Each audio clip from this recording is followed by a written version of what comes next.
Okay, so we had done what all things we had done the cutting, we had done the layering, right? Only the grafting portion was remaining. So grafting. Have you heard of this word known as grafting ever in biology Yes, or in human biology?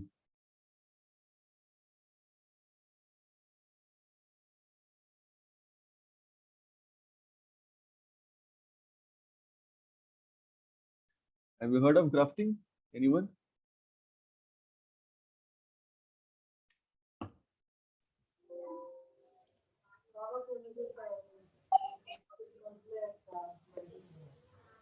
Have you heard of grafting? Anyone? Yes, sir. yes, sir. Okay. What is grafting? So like transportation of organs in human body. Okay, yeah, that's a okay answer, good answer. That means you have to transplant, right? Not transport, you have to transplant. Okay. That is known as transplantation. So transplanting organs. So when it comes to humans, right? Suppose you have a kidney failure, you have a liver failure, you may have a heart failure, congestive heart failure, even heart transplant is possible, pancreatic transplant is possible, liver transplant has been done, kidney transplant is the most frequent. Then coming to the eye, corneal transplant is completely possible, right? So those things, what you need is you have three types of grafts. We have number one is allograft.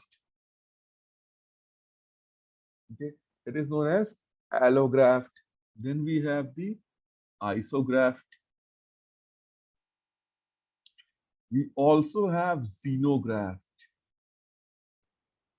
Iso means same individual, meaning that if I get burned, skin from my thigh can be put in my mouth, right? It won't have any immune rejection. No immune rejection here because that is my own body, right? They're the MHC molecules, major histocompatibility complex, MHC class 1 and class 2, they will match completely. There is no chance of rejection. Allograft means same species but different individual, right? That we see. So we go for flat if first is the blood group match, but MSC class 2 never matches completely. MSC major and minor, they never ever match. So what happens is the allograft does not work completely. So what we have to do is we have to go for something known as taking immunosuppressant drugs, which will suppress the immune system for the entire life after we have been or after we have been transplanted an organ, right? That is what we have to go for always throughout the life. So the one of those immunosuppressant drugs is cyclosporine A. We have the calcineurin inhibitors as well on T cell. So the goal is not to let the T cell hyperactivate. Okay, if that Abhinav say Abhinav. So what was that word? Please repeat. Immuno. Suppressant cell, write it down. Okay. Immuno. Okay, sir. Immunosuppressants. Okay, which will suppress the immune system. Because what you don't want is the major histocompatibility minor antigens were not being matched. They cannot match unless you are a homozygotic twin. So that is a very, very rare event, right? That you are getting organ from your homozygotic twin. 99% of the people, they don't have twins only. So leave homozygotic. So the thing is, the T helper cells, especially present in the circulatory system, may reach that organ, and your immune system has a great or canny ability to know, right, whether the organ is self or non-self, self or non-self. Now, if you have self or non-self discerning ability, the kidney that has been transplanted, TH cell will know that that kidney does not belong to my body. It is another kidney. It will mount an immune response against that transplanted organ. Again, when you learn about this thing and when you become a doctor, That kind of attack is known as GVHT. You can Google it, GVHT, graft versus host disease. It's the, you can say, a match between the graft. Match means it's a, you can say, wrestling contest you can think of. Graft on one side and another side is the host body. Graft versus host and disease. The host is mounting an offense on the graft. Which kind of offense? Immune offense. And the graft is being rejected. The kidney will be damaged. Entire transplantation protocol or the operation that was done, it has gone into vain, right? So the surgery, the cost, everything is now gone again, and you will die again or go for dialysis. So we have to take immunosuppressant so that this TH level, they keep themselves very, very low. Okay, that is why immunosuppressants are administered. Okay, so one of them is cyclosporine A. This comes in your NEET exam. Cyclosporine A. Know this name. It comes in your NEET exam. This is grafting in animals. Okay. Same way, grafting can be done in plants as well. Mix and match the two things. Okay. Make a hybrid. Suppose there is a plant. Okay. Suppose there is a plant which can sustain itself in all weather conditions. Whatever weather it is, it's raining, it's snowy, it can sustain itself in all weather conditions. Suppose there is another plant which gives, you can say, great yield. Okay, great yield. But yield of, suppose, fruits, any fruit you can take. Okay, suppose mango. Let's suppose mango. But this plant does not grow in all weather. In all weather conditions. And this does not give no yield. It just grows. It's like a useless plant, does not give any fruit or something else which is of any economical importance. What to be done? What can we do now? We can take the root of this plant, mix it with the shoot of this plant. Take the root of this plant, mix it with the shoot of this plant, and make a hybrid plant which will grow in all weather conditions and give mango. That can be done. So we can take the root of one of the plants, all weather condition number one. We can take the root part of this plant like this, make a 45-degree cut. This is the root. Okay. And then we can take this shoot of the other 45-degree cut again. Okay. So this is the shoot. This is the root. So it will have all weather from the root.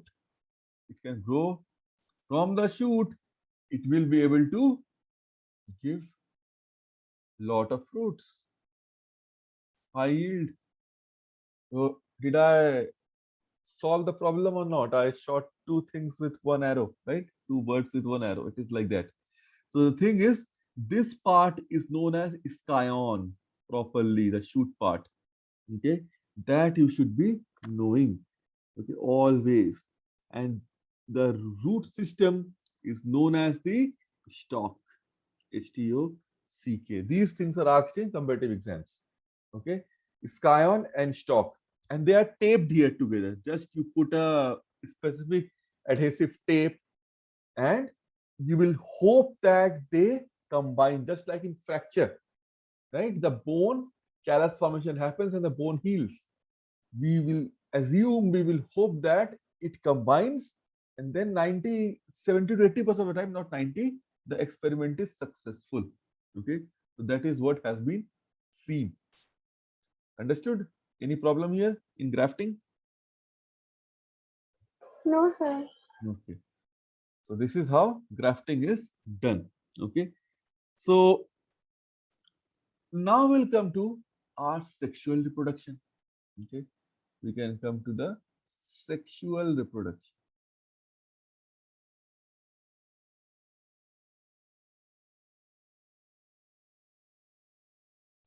Now, when we talk about sexual reproduction, what all things do we think of? Sexual reproduction is, I told you in the first class itself, it's a mating, or we can say just like the nuclear fusion which happens in sun, hydrogen becomes helium, 4 hydrogen, they become 2 helium. Here the fusion of gametes. Even if you are not a gamete, it's the fusion of 2 different DNA, 2 genomes, you can say. In case of, I showed you bacterial conjugation, if you remember, plasmids getting transferred, right? In the first class itself, I had shown you this thing, bacterial conjugation. Higher plants or higher animals, it's the fusion of gametes. Now, gametes, if we talk about, okay, they are generated from which kind of division of cell? Who can tell me? Which kind of division gives rise to gametes? A very basic question. Which kind of cell division? Gamete formation. Very, very easy question. It was in your cell cycle chapter in class 11th. Try. Pasisti, Soumya, Abhinav, Anurag. Very easy. Sir, meiosis. Meiosis. Meiosis. So meiosis is the, always know, these are the very, very easy. Even this question can come in NEET. Okay, not every question is very, very difficult. Even there are freebies. And if you drop the freebies, means if you drop a very, very lollipop catch, then how will you win the match? It is like that. So gamete formation will be occurring via meiosis or meiosis, reductional division. They are haploid or diploid, always haploid in nature, right? One mother cell will give rise to 4 diploid, 4 haploid gametes, right? So you should always be knowing. One more thing, in meiosis, what happens? There is something known as Packettine stage, right? Packettine stage has something going on. What is that? Homologous recombination. We have homologous recombination. It is also known in common terms as crossing over. So if we go for crossing over, what happens? Crossing over means what? Swapping of the chromosomal arms, which I showed you again in the first class. That leads to different DNA or not? Different DNA combination. So it is genetically different. That is why I told you our sperm and ovum are different, right? So our sperm and ovum are genetically different, and they are again protected by the offense of the immune system. So I'll tell you how in chapter number 3.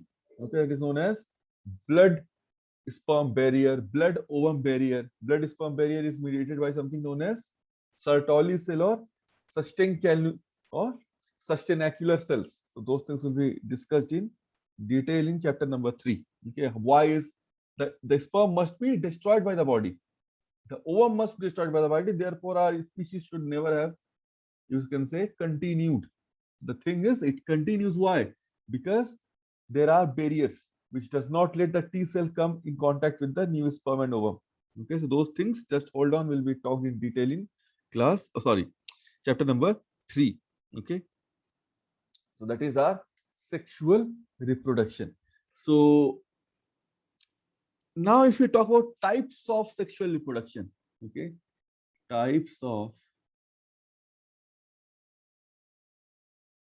sexual reproduction. So this you can write down types. Number 1 is syngamy, number 2 is conjugation, that I had taught you already. So number 1 is syngamy. Number 2 is bacterial conjugation. In case of syngamy, it is also known or referred to as fertilization. Okay, we all know what is fertilization, fusion of gametes.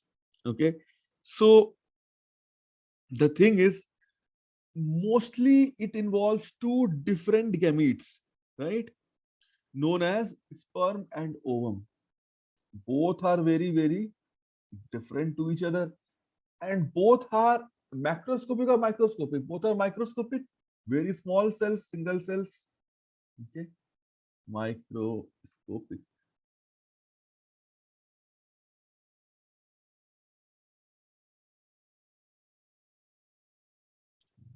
Microscopic.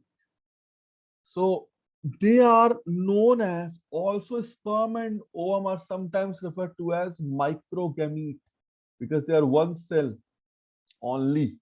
Okay, made up of you can say unicellular, single cell, so they are not able to be discerned or seen by naked eye, so they are known as microgametes. Always know this. Okay, now the fusion of gametes, okay, on the basis of, know the two criteria, on the basis of, write it down, on the basis of source of fusion of gametes, source of fusion. Okay.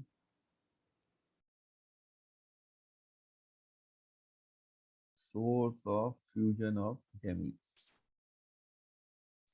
could be of two types. Okay, number one is endogamy,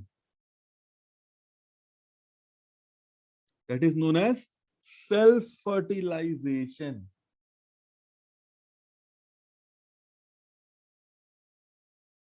Self-fertilization, meaning that it involves the fusion of, you can say, involves the fusion of what else? Two types of gametes derived from the same parent. Okay, same parent. Very, very rare process. Fusion of two types of gametes means the same parent produces sperm and ovum. That is what I mean. Two types of gametes produced by the same parent.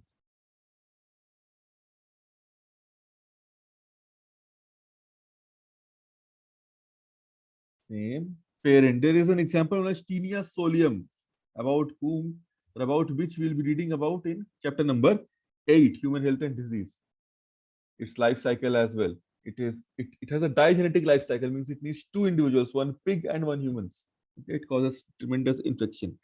So it's a very, very rare disease, sorry, rare case where sperm and ovum both are produced by the same parent and fusion happens within the, you can say, same person. You do not require a partner. Okay, so source means both the gametes. The source of both the gametes is what? Only one parent. It is uniparental, you can think of. Source is only one parent. It's not that sperm source, the source of the sperm is father, source of the ovum is mother.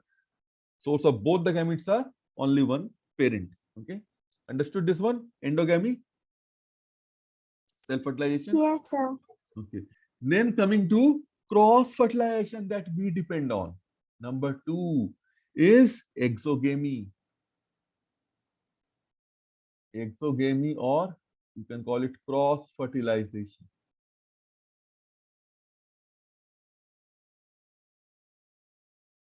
Now, once we talk about cross-fertilization, means it involves the fusion of gametes derived from two different parents.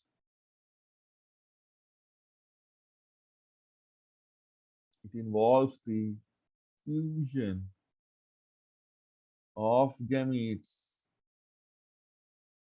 derived from two different parents.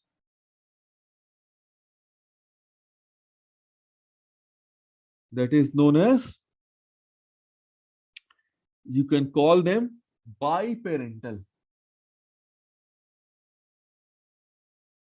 Biparental, always know. We have human beings, we have the frogs, we have the dogs, cats, everything. Right? So example, we can write our own example, right? Homo sapiens. Okay, that is very, very easy. Now, on the basis of, you can say, location, okay, I can also distinguish. On the basis of location itself, I can do it. Location means, is it internal fertilization? Means fertilization takes place inside the body of a parent. Okay, fertilization takes place within the body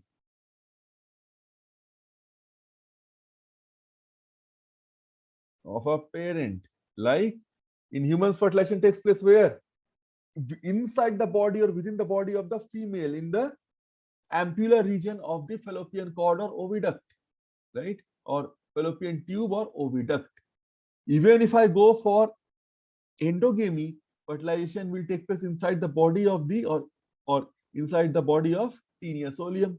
So we have Homo sapiens again as the example, dogs as the example, cats as the example, right? It takes place inside the body. Always know. Within the body. Homo sapiens. That is known as internal fertilization. But there is something known as external fertilization as well. Okay. What is external fertilization? If we talk about external fertilization, that means fertilization takes place outside the body. Fertilization means fusion of gametes doesn't take place within the body, it takes place outside the body. Like fishes, okay, they release their ovum and egg in the water. Okay, so mainly the fishes are the prime example, and they release in so much amount, high quantity, number, then they can come into contact, because water is a flowing body, it contains millions of sperms and ova, and it can come into contact and can fertilize and form the zygote externally. Okay, doesn't need it to happen within the body or inside the body. Okay, then we have something known as on the basis of structure of gametes. Okay, we have now location, we have now the source, and now structure. Third criteria is based on the structure of the gametes, means the shape, structure of the gametes. Number one, isogamy or isogamy, correct pronunciation. Okay, so when two fusing gametes, they are completely morphologically, means they are morphologically and physiologically. If two fusing gametes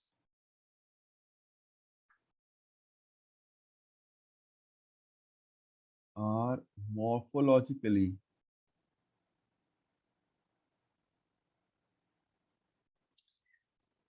and physiologically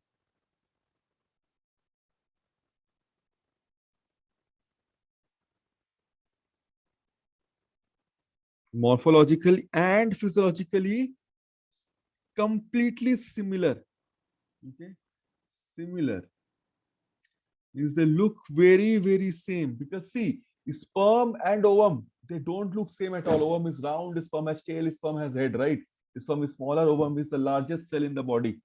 So they are not morphologically similar. But if both the gametes, they look similar in structure, that is known as isogamy.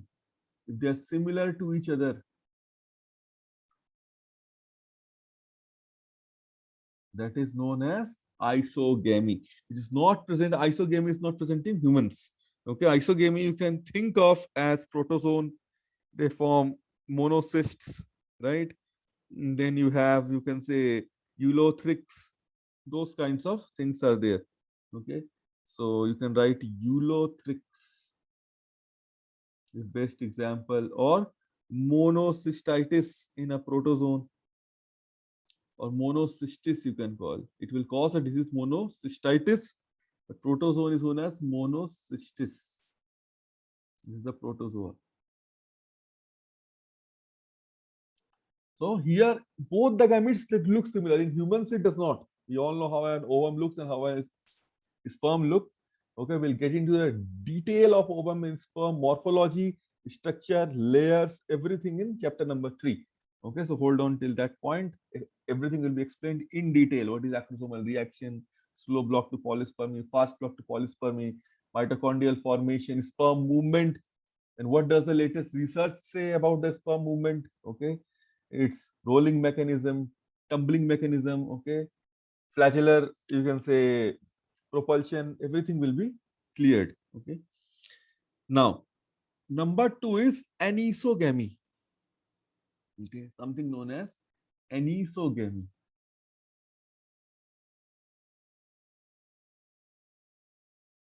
Aniso will be humans. Okay, dogs, like that. Aniso means not iso, aniso. You can call it heterogamy as well. Iso, we can call it homogamy if you want. Okay, heterogamy, anisogamy or heterogamy. So here the two fusing gametes are morphologically or physiologically completely different from each other. The two fusing gametes are morphologically and physiologically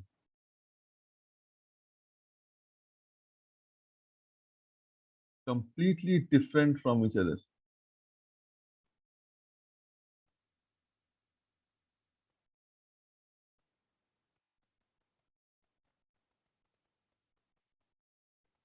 So we can write the example of humans. I'll just show it to you how you have difference. Okay. Let me show you something. Just hold on.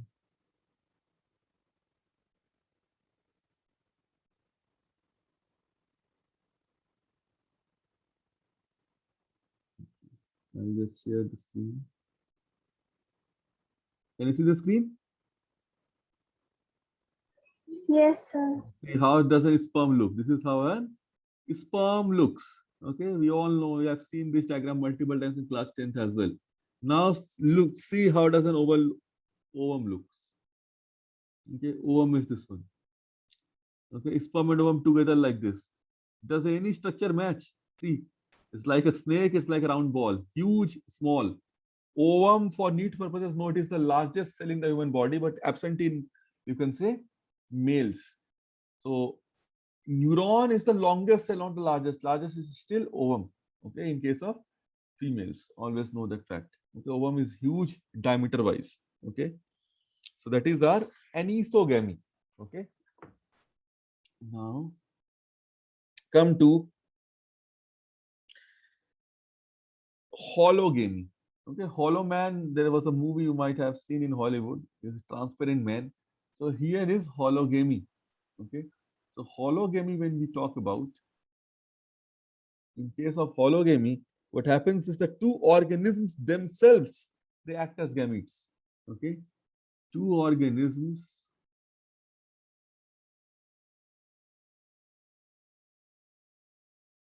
themselves can act as gametes, like eukaryotic yeasts. They don't need to produce gametes, they'll themselves act as gametes. Very, very special criteria. Okay, it is not described completely in your course. If time permits, I'll describe how it happens in yeast. Okay, it's a unicellular eukaryote. Okay, always know unicellular eukaryote. That is our yeast belonging to the fungi class. We have Saccharomyces cerevisiae, which is the bread mold. We have Rhizosaccharomyces pombe. So there are multiple types of, you can say, applications of yeast reproduction. Okay, tremendous reproduction happens in case of yeast. Always know this fact. Okay, very, very, you can say, amazing and enthralling type. Okay, which is not in your course completely. Okay, so we cannot go into detail, really in deep detail. So that is the problem we have. So except for budding, okay, that is what yeasts can go for, asexual budding. But I'm not talking about budding here. Okay, so they can go for sexual reproduction also. Okay, so that is, you can say, mat alpha, mat A alpha. Okay, those things are there. So those are, they are known as opposite mating type, mat A and mat alpha. You can just Google it one day, mat A versus mat alpha. Okay, so this is a very high level thing, so I'm not going into that. If you want to know if school starts, one day we can discuss a little bit about sexual reproduction in yeast, because mostly we see budding. They don't mention this type. Okay, so that is the problem here. Okay, so we cannot go into that thing. Okay, so this is our hologamy. Then we have talked about conjugation already.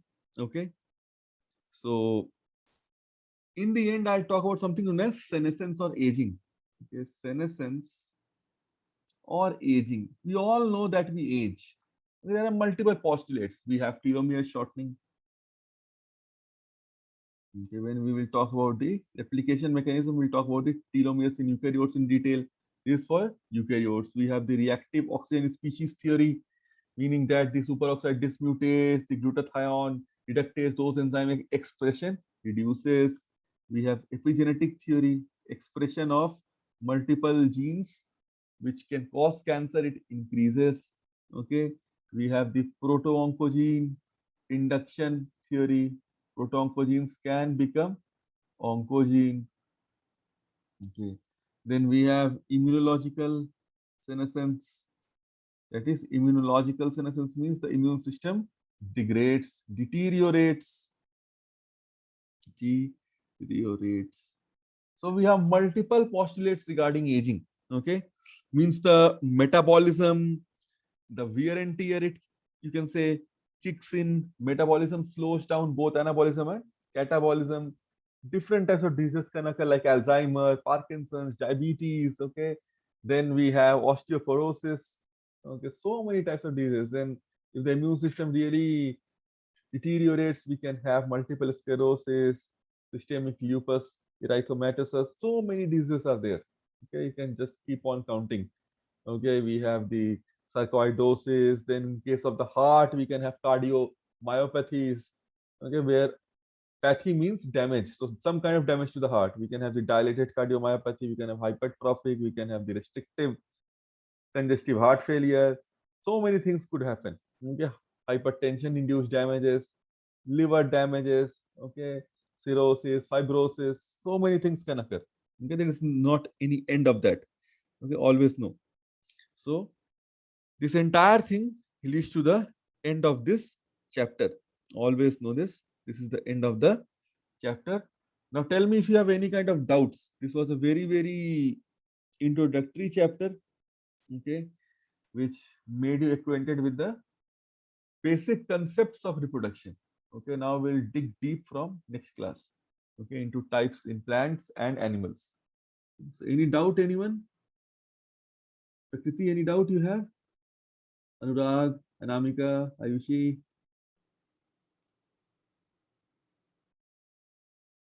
No, sir.